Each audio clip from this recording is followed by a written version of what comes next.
On this week's program, we talk all things sorghum with Cody Carson. Of all the challenges this year in production agriculture, one of the bright spots has been sorghum.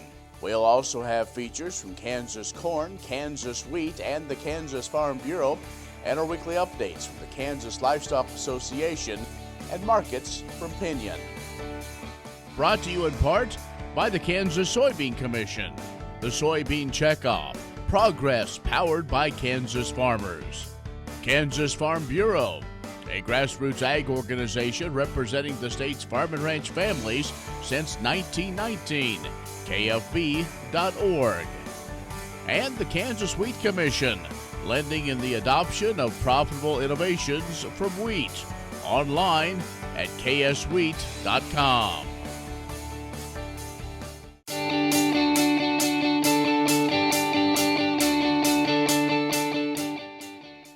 In agriculture news from agview.net, well, the end of November's crop condition report from USDA had winter wheat condition in Kansas rated at 6% very poor, 16% poor, 45% fair, 30% good, and just 3% excellent. Nationally, the numbers 46% good to excellent, 36% fair, 18% poor to very poor. The next national report will begin with the new crop growing season on April 5th of 2021. Growth Energy has submitted notice of intent to sue the Environmental Protection Agency. The notice is in response to the EPA's failure to fulfill its statutory obligation to issue the 2021 Renewable Volume Obligation by November 30th. That's the annual deadline set forth by the Renewable Fuel Association. The notice gives EPA 60 days to issue the 2021 RVOs before risking a lawsuit in federal court. Every year, EPA is required to set the RVO so that biofuel and fossil fuel companies understand their total renewable fuel blending obligations for the following year. Now, failure to set the RVO undermines the RFS and could lead to uncertainty in the market and lower the necessary biofuel blending levels. And China's purchases of U.S. farm commodities still lag behind targets that were set in the Phase 1 trade agreement, that according to research by the Peterson Institute. Through October, China's year-to-date total imports of covered products from the U.S. were at $75.5 billion, compared with a prorated year-to-date target of $137.3 billion. Over the same period, U.S. exports to China of covered products, $70.3 billion, compared with a year-to-date target of $125.4 billion. And though through the first 10 months of 2020, China's purchases of all covered products were thus about 56% for U.S. exports, or 55% of Chinese imports for their year-to-date targets. Find more on these stories and other ag news at agview.net. Stay with us. ValleyVet.com is your one-stop shop for your every animal need, from prescription meds, vaccines, equipment, and more for the ranch to the show ring. Shop ValleyVet.com for fast shipping and great prices. Valley Vet Supply. Watch Ag AM in Kansas online at agamandkansas.com.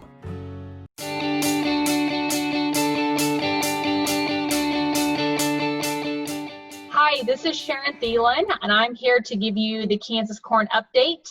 I serve as the Director of Education for Kansas Corn, and this school year has been not the typical school year that we traditionally prepare for, but one that we still have made a lot of adjustments in order to really help our teachers during this time of change.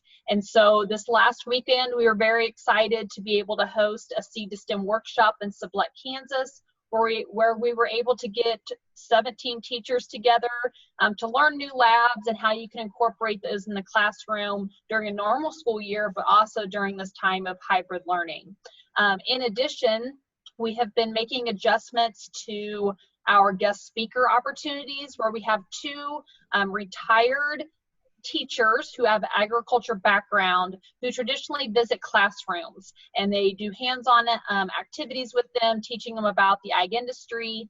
But what we've done is we still offer that, but we may do the presentation outside, or we'll do it virtually, but we send them the teachers the materials in advance, so it's still a hands-on opportunity for students to learn, even in this time of virtual learning.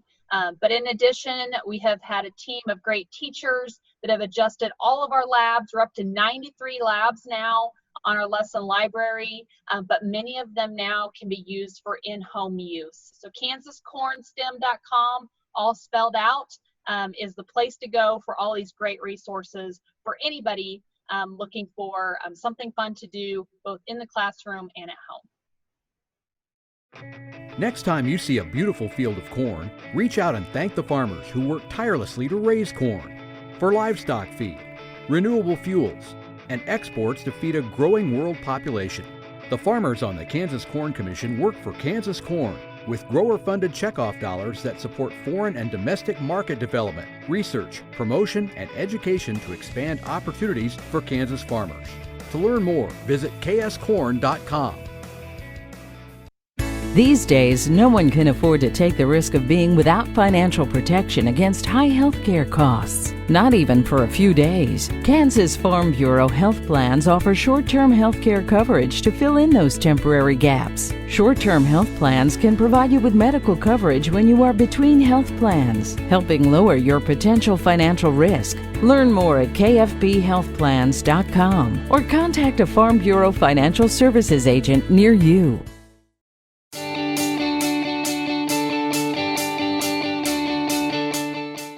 And joining us now is the chairman of the National Sorghum Producers, a Texas farmer, Cody Carson. Good morning, Cody. Good morning, King. Glad to be with you. Well, thanks for taking time to visit with us. And, as harvest wrapped up, but now a while back, farmers are taking an assessment of how things went this growing season into the fall. And the bright spot on many folks' ledger were those that had sorghum a part of their operation. Well, that's true. We're seeing basis at historic levels for sorghum, and for those that had a good crop, it's actually been a great silver lining for them. Across the sorghum belt, I would say yields were decent or good in a lot of spots. There were particular drouthy spots, though, that got hit really hard and aren't able to take advantage of this, and I happen to be one of those.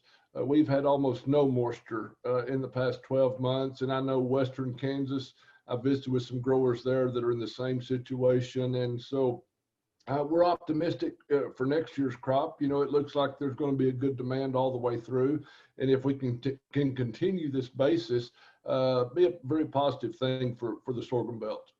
It is something that you and other farmers, leaders, as well as the checkoff side, have worked on increasing that basis level, and now to where it is very competitive with corn. Well, National Sorghum Producers has been very effective in the use of their manpower and the checkoff dollars to develop markets. Not only are we seeing the resurgence of the demand in China, which is where the bulk of U.S. sorghum goes, but we are making some great inroads into Vietnam. They're using a lot of U.S. sorghum for aquaculture. And then with sorghum being a non-GMO and a gluten-free product, it's just a natural fit in today's food market for the U.S. consumer. We're seeing it used in energy bars and snack foods and salads. It's really a neat time to be involved with the sorghum industry.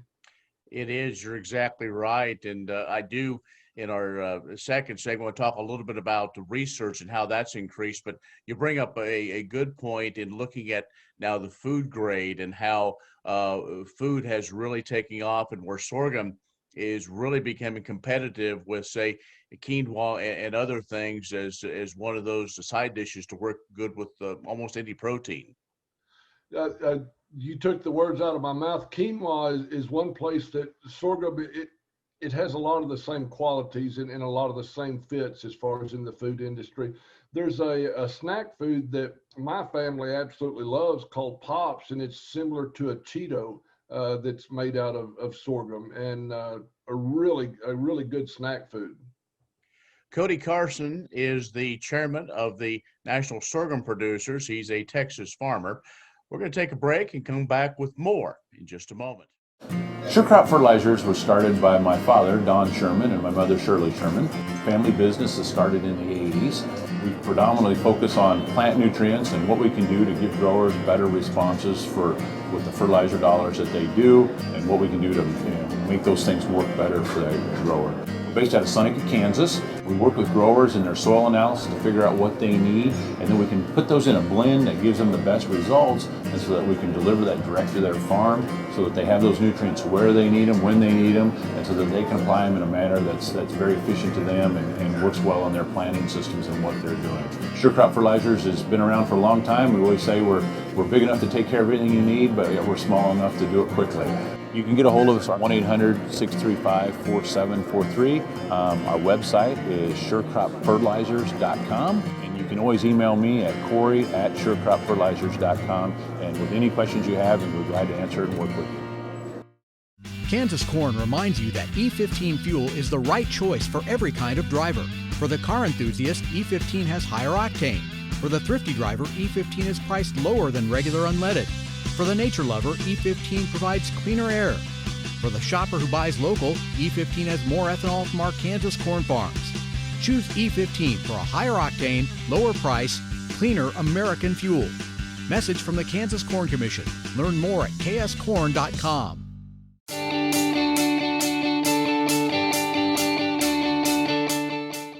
And our guest is Cody Carson, who is a Texas farmer and the chairman of the National Sorghum Producers. And obviously, we look at sorghum, we look at all those good things, and it has become once again a very hot commodity in the trade. And I guess what probably brings some optimism, Cody, it's more than just China. Worked very hard to find those other markets, because we all know sometimes China's all in or sometimes they're all out.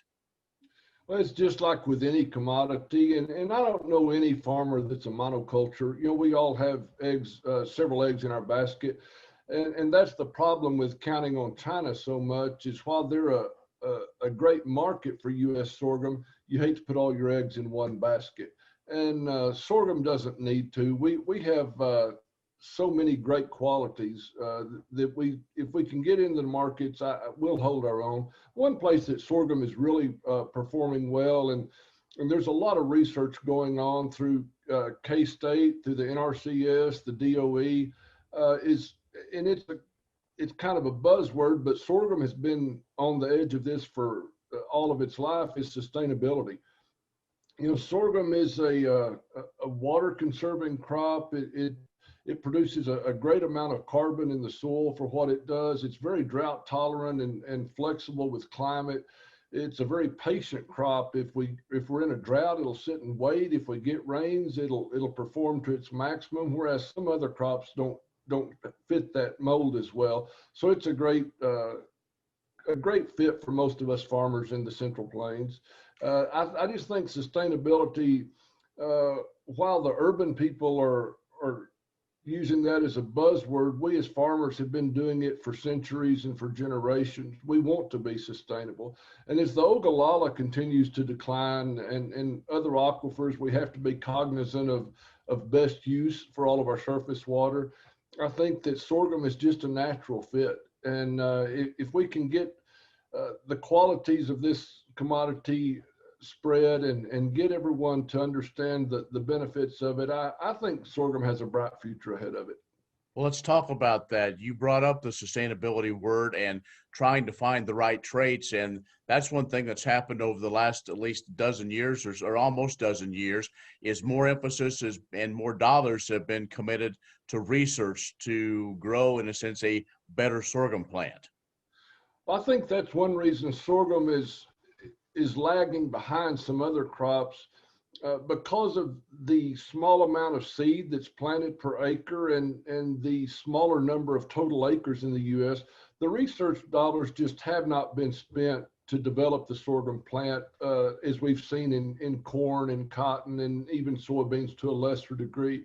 There's just a huge potential there with breeding, and especially with the CRISPR technology that's come along. It allows some genes to be not edited, but to be accentuated or turned on or off. And I think that the most exciting thing probably in sorghum is the over-the-top herbicides that are now coming. I think that's going to be a game changer. In the past, that's sugarcane aphid in the last few years, and then over-the-top weed control have been two of the biggest negatives for sorghum. And we're addressing both of those issues, as we speak, getting those behind us.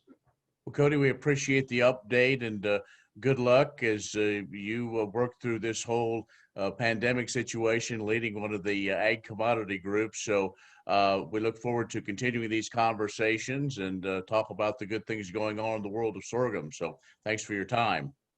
Glad to be with you as always. Thanks, Ken. Cody Carson, who is a Texas farmer and the chairman of the National Sorghum Producers, has joined us. Stay with us. We'll have more in just a moment. Does your health plan lack dental and vision coverage? With Kansas Farm Bureau Health Plans, you can get a dental and vision bundle for yourself or your family at an affordable price, giving you the ability to maximize your benefits and lower your costs. Plus, you'll get a solid network of providers in one convenient package. Learn more at kfbhealthplans.com or contact a Farm Bureau Financial Services agent near you.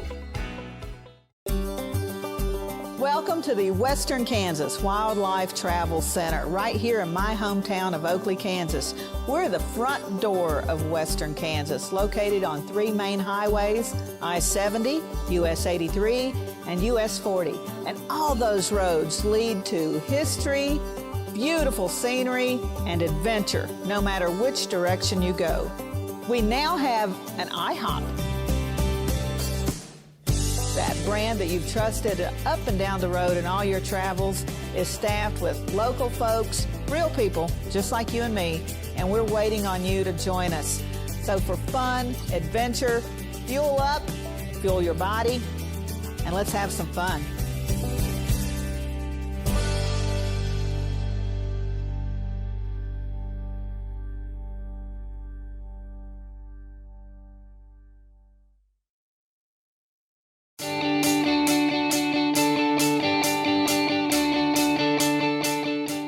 From breaking bread in Japan to making tortillas in Mexico to producing instant noodles in Nigeria, hard red winter wheat is a staple ingredient in family dinners around the world. Each market has unique cuisines and market demands, but each also adds value to farmers' bottom line.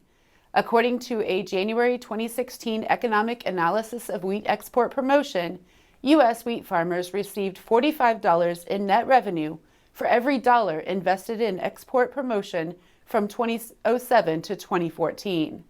Mexico is the largest customer year in and year out for Kansas hard red winter wheat, thanks to an interconnected supply chain between Kansas elevators and Mexican flour mills. Duty-free access solidified by the United States-Mexico-Canada Agreement helps keep wheat flowing south, mainly by rail. Chinese purchases of hard red winter wheat have jumped from 0 to 36 million bushels following the Phase 1 agreement, which went into effect in early 2020. Nigeria's appetite for instant noodles has grown exponentially as U.S. wheat farmers and U.S. wheat associates helped the milling and noodle manufacturing industries develop in this West African nation. Competition for wheat sales with the Black Sea is growing in this cost-sensitive market, making it important for groups like Kansas Wheat to stay in close contact with these key customers. Japanese flour millers and U.S. wheat farmers have partnered together for more than 60 years to the mutual growth and prosperity of both. Approval of the U.S.-Japan trade agreement in 2019 helped solidify this trading relationship by putting U.S. wheat exports on equal footing with competing supplies in Canada and Australia. Kansas Corn reminds you that E15 fuel is the right choice for every kind of driver. For the car enthusiast, E15 has higher octane. For the thrifty driver, E15 is priced lower than regular unleaded. For the nature lover, E15 provides cleaner air. For the shopper who buys local, E15 has more ethanol from our Kansas corn farms. Choose E15 for a higher octane, lower price, cleaner American fuel. Message from the Kansas Corn Commission. Learn more at kscorn.com.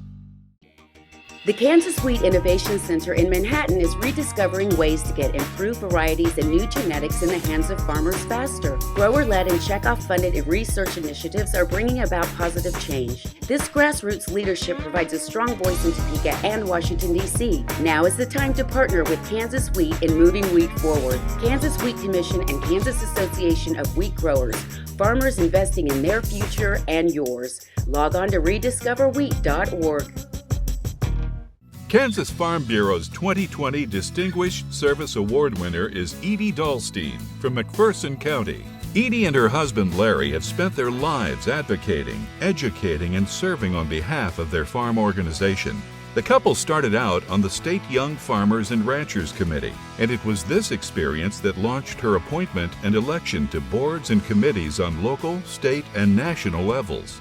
I think Larry and I have both been very fortunate in having doors opened for us by other people.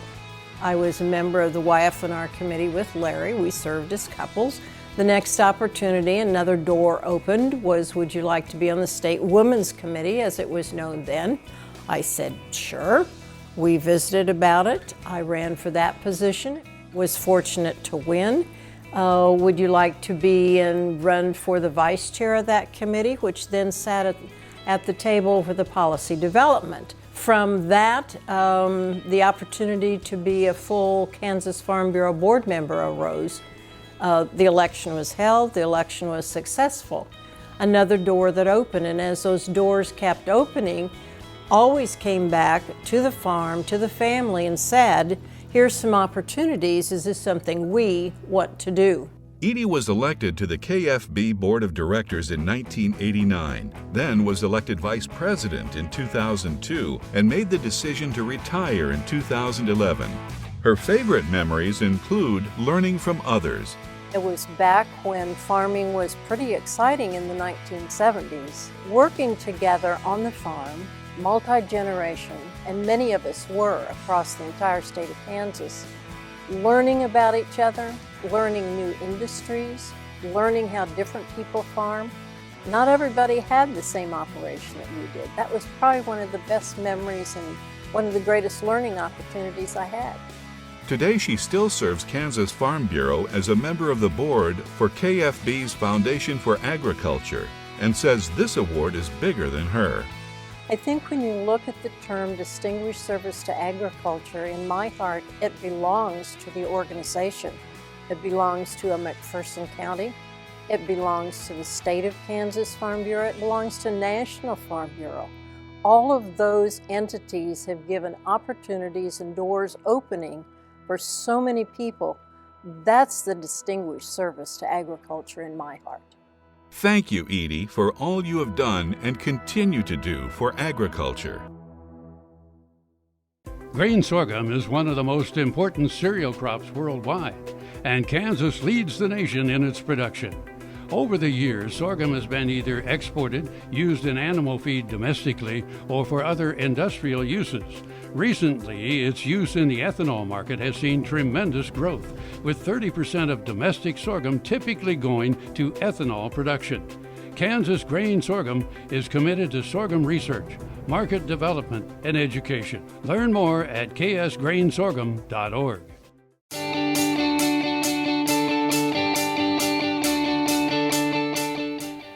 Through the Kansas Beef Council's checkoff-funded beef certificate program, Kansas producers offer educational resources and reimbursement for products purchased and used for teaching about beef in family and consumer science foods classes and ProStart programs. Program funds provide financial support for the purchase of beef for use in classroom lessons about lean beef selection, storage, preparation, and nutrition. In addition to monetary assistance, the program provides standards-based lessons plans, educational videos, and other resources that can be used to engage students in the learning process. Recently created curriculums aim to offer secondary level students a greater understanding of beef production and include interactive, in-person, and virtual learning options that provide information about the beef life cycle and the role beef plays in a healthy and sustainable diet.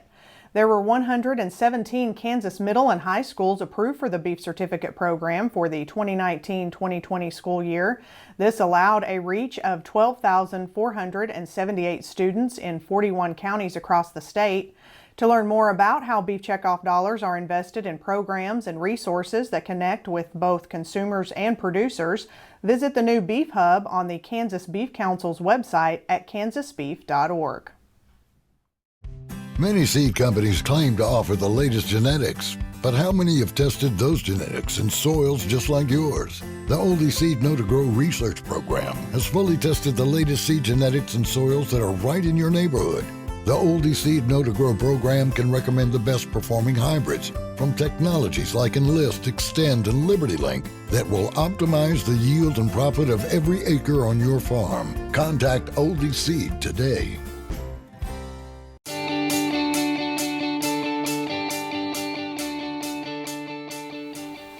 I am Mitch Deere with Pinion, a division of Keiko Isom. We are less than a month away from the end of the year, and what a year it has been. The markets have been very volatile and keeping everyone on their feet. This week, feeder cattle moved to multi-month highs on the corn market turning lower, along with firmer cash prices. We continue to watch live cattle grind sideways to higher. We began the week with steady cash trade at 110, with most asking prices remaining at 112. Demand for beef continues to be strong as we move into the holiday season. Box beef moved higher into Thanksgiving but has begun to move sideways. Cutout prices have reached the highest level since the plant shutdowns earlier in the year. These cutout values are similar to where we were a year ago, but with cash prices trading $7 under last year. Recently, corn and soybeans made new highs with the front month soybean contracts hitting $12. Over the past week, we have watched the grains pull back, with the weather improving in South America and with Chinese buying slowing. It will be interesting to see how the funds react to bearish news and to see at what length they liquidate. Is the rally over? The question is going through everyone's head, and for the right answer, you might as well flip a coin. If you have questions on preparing for the market to go either direction, give us a call at 888-452-9751. My name is Mitch Deere with Pinion, a division of Keiko Isom. Well, that's our show this week. Let's wrap up this year Kansas strong. As you go out, be sure to wear a mask, social distance, wash your hands. If you're not feeling well, please stay home. Thank you for joining us. I'm Ken Rogers. We'll see you next time on Authentic Ag. ValleyVet.com is your one-stop shop for your every animal need, from prescription meds, vaccines, equipment, and more for the ranch to the show ring. Shop ValleyVet.com for fast shipping and great prices. Valley Vet Supply. I'm Bob Swartz, and I've devoted the last 43 years to helping Kansans reach their retirement goals and to protect the family farm.